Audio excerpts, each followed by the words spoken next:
2025 தமிழ் சினிமாக்கு சிறந்த வருஷமா இருந்ததா இல்லையான்றது எனக்கு தெரியாது. பட் என்னை பொறுத்த வரைக்கும் ஆல்மோஸ்ட் ஒரு பெட்டர் இயர் தான்.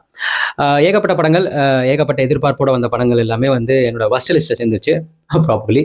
பட் நான் எதிர்பார்க்காத பல படங்கள் சத்தியமா தேட்டருக்குள்ளே போகும்போது இந்த மாதிரிலாம் இருக்கும் அப்படின்னு நினச்சி பார்க்காத படங்கள் எல்லாமே என்ன ஃபுல்ஃபில்லிங்காக சாட்டிஸ்ஃபேக்ஷனோட வச்சுக்கிச்சின்னு சொல்லலாம். அது இல்லாமல் மக்களும் நிறைய பேருக்கு அந்த படங்கள் பிடிச்சிருக்கு. ப்ராபப்ளி ஒரு மெஜாரிட்டியான பீப்புளுக்குன்னு சொல்லலாம். தியேட்டரில் வரும்போது எப்படி இருந்துன்றது தான் என்னை பொறுத்த வரைக்கும். ஓடிடியில் வந்ததுக்கப்புறம் அந்த கருத்துக்கள் மாறுபடலாம். ஸோ நான் அதுக்குள்ளே போல.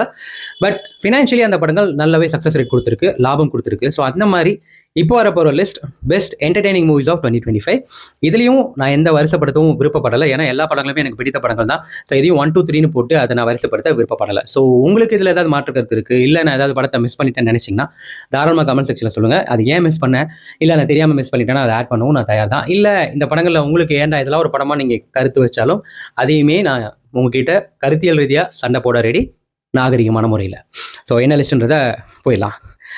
மதகஜராஜா, குடும்பஸ்தன், டிராகன், ஜிபியு, மாமன், பெருசு, தலைவன் தலைவி, மாரிசன், கிஸ், ஆண் பாவம் பொல்லாதது, ஆரோமலை, காந்தாரா சாப்டர் 1. ஸோ இந்த 12 படங்களும் என்னோட மோஸ்ட் ஃபேவரட் மூவிஸ்ன்னு சொல்லலாம். எனக்கு ஒரு நல்ல தேட்டரிக்கல் எக்ஸ்பீரியன்ஸ் கொடுத்ததுன்னு சொல்லலாம்.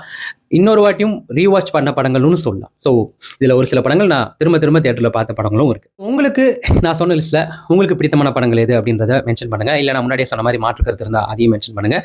ஸோ 2026 இந்த மாதிரி குறைந்த அளவில் படங்கள் இல்லாமல் வர படங்கள் எல்லாமே நல்ல படங்களாக இருக்கணுன்ற ஒரு நம்பிக்கையோட நான் இந்த இயரோட கடைசி வீடியோவாக நான் இதை முடிக்கிறேன். ஸோ உங்களுக்கு தொடர்ந்து சினிமா சம்மந்தப்பட்டதோ பொலிட்டிக்கல் சம்மந்தப்பட்ட வீடியோ உங்களுக்கு தெரிஞ்சுக்கணும்னு நினச்சிங்கன்னா நம்ம சேனலை ஃபாலோ பண்ணிக்கோங்க. So see you next time. Until then, bye from Vijay Kradhagan.